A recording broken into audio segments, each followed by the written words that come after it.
Welcome to Adapt NCLEX. Next Generation NCLEX questions are not designed to be memorized. They are based on concept and how to compare them. This GI NCLEX question Next Generation format is comparing key concepts you should know for your NCLEX. Stick around, and by the end of this video, you know most of the GI condition that you need to compare. Let's stick around and learn something. First question, what do you see? Next Generation NCLEX question. This is the table. Take away the table and then consider this as a select or apply question. For each disorder, select whether the finding is expected or not expected. And NCLEX is reviewing the medical record of two clients with gastrointestinal disorder. Compare Crohn's disease and ulcerative colitis based on the finding. This is the key. I want you to stop the video, fill the table up, and then look at the way I'm going to do that. But the best thing I want you to do is take away the table and consider Crohn's disease. Do you expect all these things in Crohn's disease? If you see it, select it. If not, leave it alone. But you have to pick something at each level. That is the difference between this table form and selected apply. Now, based on the concept, who is going to have diarrhea? Ulcerative colitis means ulcer. Ulcer always going to bleed. Is inside the mucosa and usually on the surface of the bowel. So this is consistent with that. Even though Crohn's disease will have some bleeding, it's not bloody diarrhea. Which one skip lesion? That means if this is the bowel, you have one disease here is normal, another disease, here is normal, another disease. So this is normal. Skipping generation is usually Crohn's disease. Which one form? Abscess. An abscess will form if the disease go through the whole wall. Transmural disease. Treatment with steroid. Both of them affect your immune system. Both of them need immunomodulators. Therefore, we need to use steroid for treatment of them. Anemia, if I'm bleeding, whether I'm bleeding profusely or a little bit of blood, you're both going to have anemia. And this is the way the table is going to be. Crohn's, skip generation, abscess. It can be treated with steroid and you have anemia. Bloody diarrhea, and then treatment with steroid and anemia is consistent with ulcerative colitis. Did your table look like that? I hope so. Number 2. And NCLEX is reviewing the medical record of two clients with gastrointestinal disorder. For each disorder, select whether the finding is expected or not expected. Same idea. You have IBS and celiac disease. These are classic pathology condition. NCLEX will ask you. The best way is to know what is IBS is and celiac disease, irritable bowel syndrome, and then celiac disease. Irritable bowel syndrome, the definition is this answer choice. Alternating diarrhea and constipation. That is the definition of that. I want you to write them down. Celiac disease is due to inability to metabolize gluten in your diet. In the process, you have diarrhea. You have more absorption problem. Therefore, this is that. See, in IBS, there's no more absorption problem. You absorb fluid everywhere you want. Your nutrition is fine. Therefore, you're not going to have more nutrition. Anybody who has more absorption disease will have more nutrition. If you have more absorption, you're going to have weight loss. If you have more absorption, you're going to have anemia. You see what I'm doing? And which one you need to do yoga exercise? We think IBS is due to stress, and therefore yoga exercise is stress releasing. This is the way the table is supposed to look like. Is that the way yours look like? In every question, stop the video, answer the question on your own. But this is Adapt NCLEX, and I hope you get 2 out of 2. Next question. And NCLEX is reviewing medical record of two clients with gastrointestinal bleeding. Now they're bleeding. Which one is consistent with upper GI bleed and lower GI bleed? There's a definition of upper GI bleed. If you draw your esophagus and the stomach, and you come all the way here, the small bowel, to up to like here, that's what ligament of Treitz, right? This is the ligament, that's the halfway between your small bowel. This is upper. Anything below all the way going to your colon, that's the large bowel, is called large bowel. Therefore, which one is going to have coffee grounded MSC? That means there's a lot of blood in it mixed with water and it look like coffee. That's acute bleeding. This is associated with upper GI bleed. Right red blood is a fresh blood. It has not mixed with anything. It's usually lower GI bleed. Melanin is usually chronic in condition, right? It's chronic. You can get it sometimes with upper GI bleed if it's chronic in nature or lower GI bleed. So both of them, they can have melanoma, right? Acute chronic GI bleed that is coming up, you can have melanoma in both sides. If you have right-sided colon cancer, you can do that. And metastasis, of course, you're vomiting blood, so it's going to be at the upper GI bleed. Peptic Ulcer Disease is consistent with upper GI bleed, and diverticulosis is that.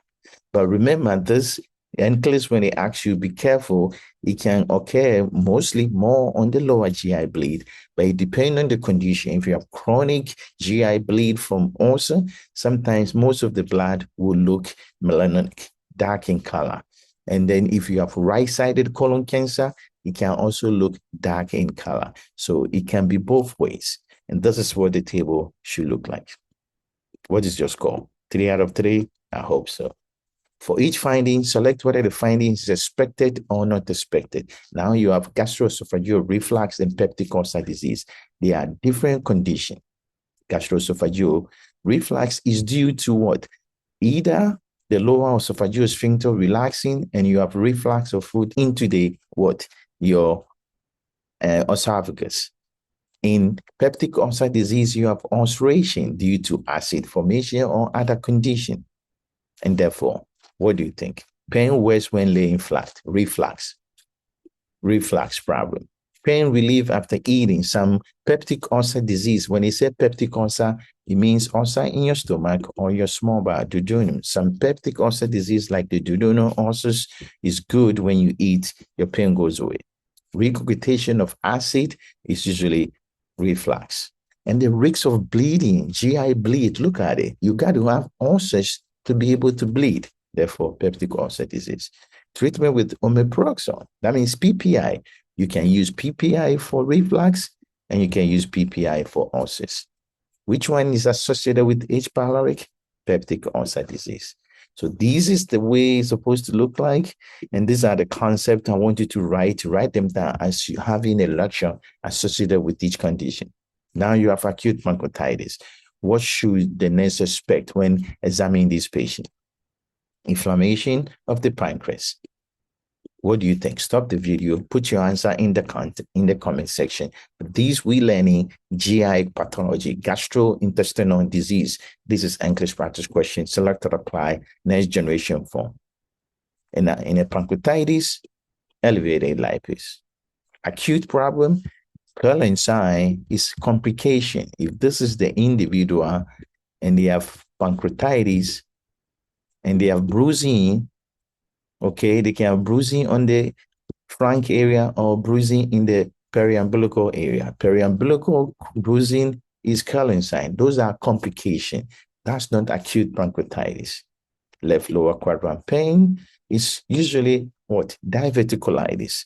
Hypocalcemia, you will see it in what? Acute pancreatitis because of something we call saponification.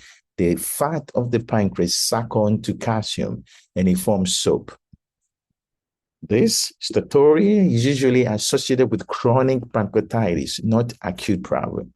And abdominal distension, you're going to see it in acute pancreatitis. I'm giving you concept that will be able to help you when you're reading case study. You can use these Next Generation NCLEX SATA questions. Number 6.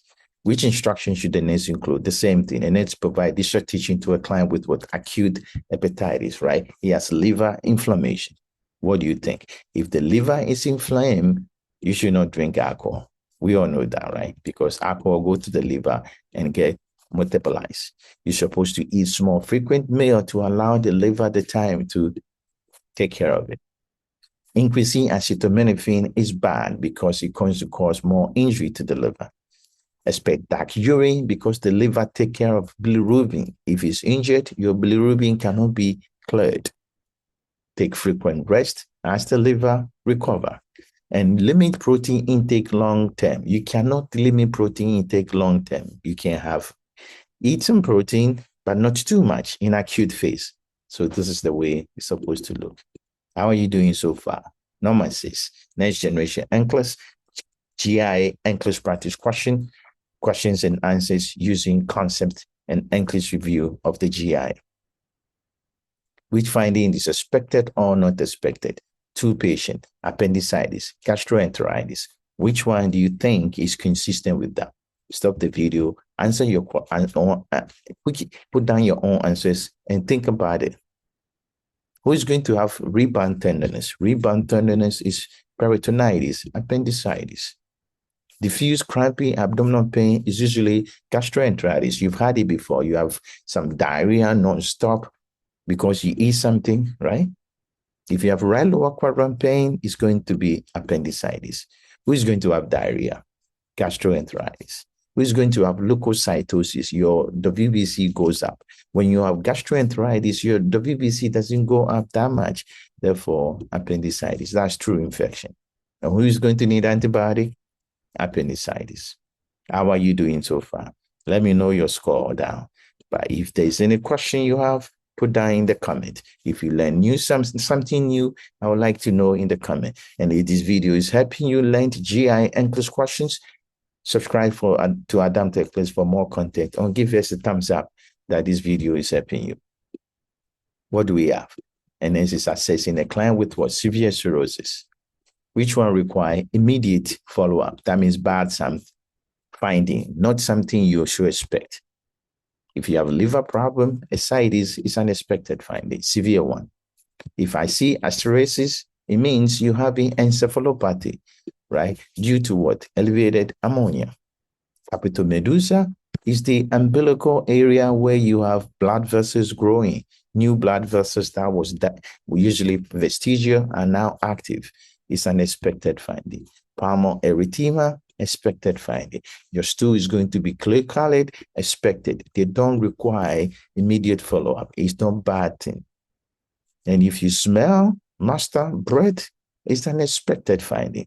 Don't worry about it. That is what we call fetus hepaticus. Therefore, this is the right answer.